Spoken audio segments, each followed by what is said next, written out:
fire. Hari Srinivasan has the story, beginning with this background. College football served up a slew of big games over the weekend, but there was unexpected excitement off the field. Syracuse University and the University of Pittsburgh announced they're leaving the Big East Conference to join the Atlantic Coast Conference, the ACC.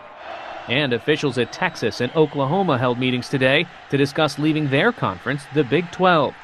The moves are driven in part by efforts to cash in on television contracts worth billions of dollars, controlled entirely by conferences. With that kind of money at stake, there is new talk about whether the college sports governing body, the NCAA, should allow college players to be paid. Earlier this year, Mark Emmert, the president of the NCAA, defended the idea of amateur athletes on the PBS documentary series Frontline. We provide them with remarkable opportunities to get an education at the finest universities on earth, that's American universities and colleges, to gain access to the best coaches and the best trainers to develop their skills and abilities. So if they have the potential, that small proportion, to go on and play in professional sports, we're helping them develop those skills and they can go do it.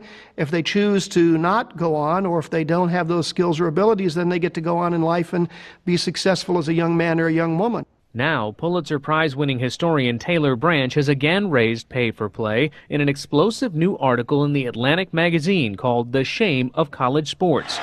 All of this at a time when new scandals have raised questions about the oversight of the big money sports, football and basketball.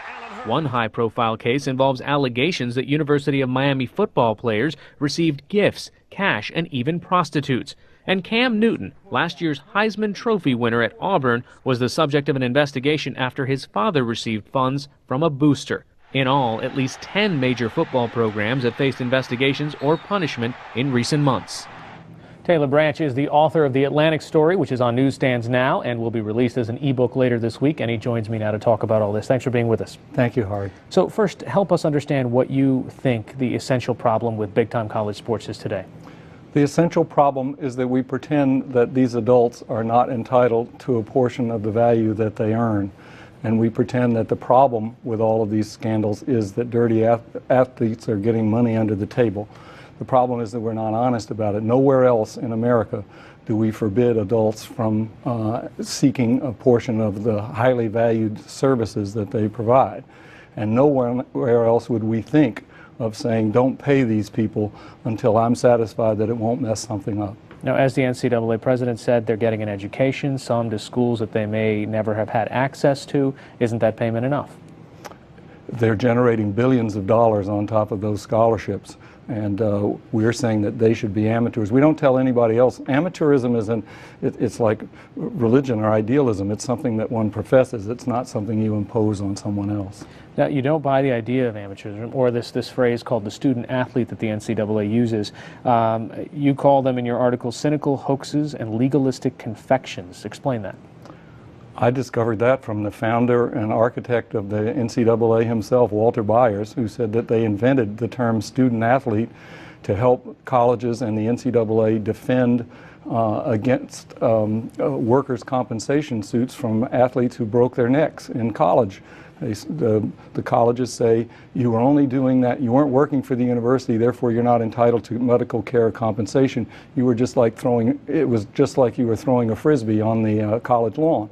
And they have beaten down all of these lawsuits for this way. So there's an underside to all of this behind all of the money. This started in the 1950s. Now, you said in the beginning of the article when you approached this story that you would have also been somebody that said, no, the college athletes shouldn't be paid. And right now, after having done this research, do you think they should be paid?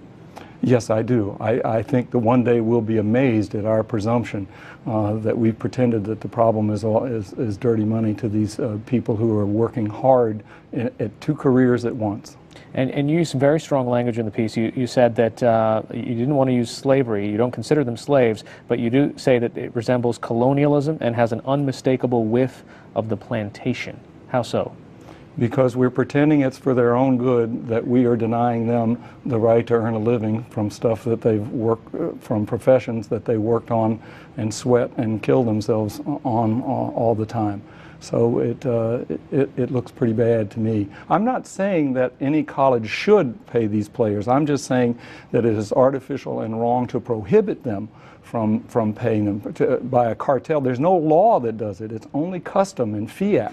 And among many other things it does is it prevents us from having an honest conversation about whether professionalized sports and quality education are compatible. We're the only country in the world that houses big money sports in institutions of higher learning, and we don't have a debate about whether that injures education or sports because we're pretending the NCAA has the big sports media pretending that the problem is dirty athletes. So how would a system like that even work? I mean, if I'm on a college football team and if I think that this guy or next to me is making more money or less money, does that destroy some of the camaraderie? Does that destroy some of the integrity of the game?